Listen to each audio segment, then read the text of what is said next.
There's a strategy for our programs on campus, which is to put the best possible buildings on the best possible sites and have a state-of-the-art experience for students who come to study here. There are two different things going on in the desire for this building, which we asked Matthew to address.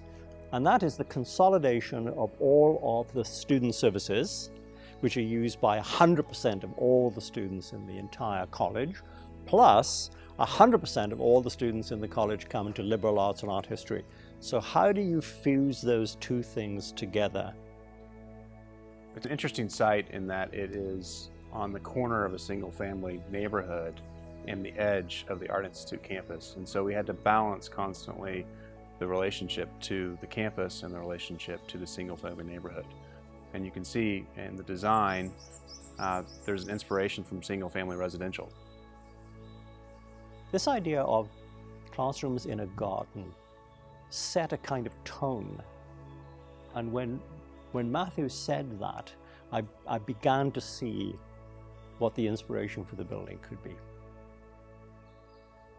If you look at this building, you can see all the way through it, from the street back to this garden.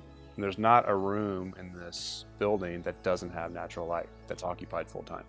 And so the concept of classroom in a garden wasn't just about putting windows on, though. It was also about cutting out the hole in the center in the courtyard. And actually, garden conceptually can mean an interior courtyard. And so the garden is kind of really not just the space we're sitting in today, but it's also the courtyard, and it's also about natural light. So this layers of the building as you move through it, constant series of surprises and delights. I think the neighborhood has really now embraced this building as a real plus. It's always an honor to be hired to do any piece of architecture, but this project was extremely honorable for lots of reasons.